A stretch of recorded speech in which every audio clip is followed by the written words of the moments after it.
ছাত্র জনতার আন্দোলনের কারণে দেশ ত্যাগ করেন সাবেক প্রধানমন্ত্রী শেখ হাসিনা। হঠাৎ করে দেশ ত্যাগের বিষয়টি অনেকেরই আঁচ করতে পারেনি, বিশেষ করে অজানা ছিল তার দলের অনেক নেতাকর্মীদের। ফলে শেখ হাসিনা চলে যাওয়ার পরই বিপদে পড়েন নেতাকর্মীরা। এমন পরিস্থিতিতে আত্মগোপনে চলে যান আওয়ামী লীগের অনেক নেতাকর্মী। আত্মগোপনে থাকা এইসব নেতাকর্মীর মধ্যে কয়েকজন নেতাকর্মী ও সাবেক সরকারের সঙ্গে সংশ্লিষ্ট গোয়েন্দা সদস্যদের পাঠানোর কিছু বার্তা পেয়েছে দ্য ইন্ডিয়ান এক্সপ্রেস। সংবাদ মাধ্যমটি গত এক সপ্তাহে এইসব ব্যক্তিদের সঙ্গে যোগাযোগ করেছে, দেখা করেছে অপ্রকাশিত কিছু স্থানে। এই সময় দ্য ইন্ডিয়ান এক্সপ্রেসকে নেতাকর্মীরা বলেন, আপা হাসিনা আমাদের ছেড়ে গেছেন, দেশ ত্যাগ করে তিনি দল ও জনগণকে পরিত্যাগ করেছেন।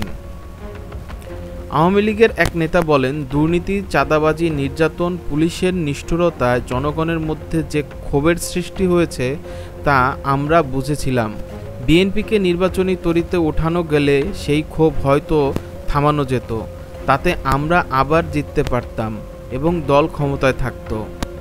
তারা বলেন, শেখ হাসিনার দেশ ছাড়ার খবর আমাদের বিস্মিত করেছে। আমরা টেলিভিশনের খবর থেকে এটা জানতে পারি। বিপদে নেতাকর্মীদের জীবন।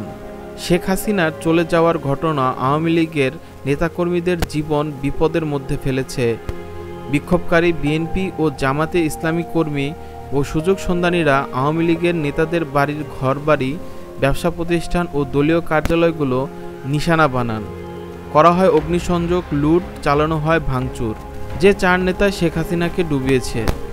আত্মগোপনে থাকা নেতাদের একজন অভ্যন্তরীণ একটি স্বার্থ গোষ্ঠীকে দায়ী করে বলেছেন, শেখ হাসিনা আমাদের কথা শোনেননি। মূলত শেখ হাসিনাকে চারজন ডুবিয়েছে। যে গোষ্ঠীটি শেখ হাসিনাকে বাস্তব অবস্থা বুঝতে দেয়নি।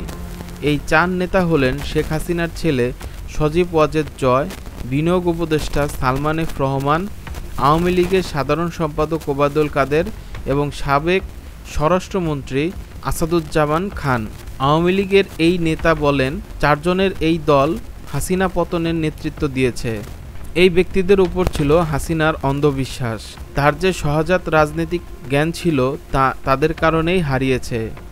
উল্লেখ্য, 5ই আগস্ট হাসিনা তার বোন শেখ রেহানাকে সঙ্গে নিয়ে দেশ ছেড়ে ভারতে চলে যান।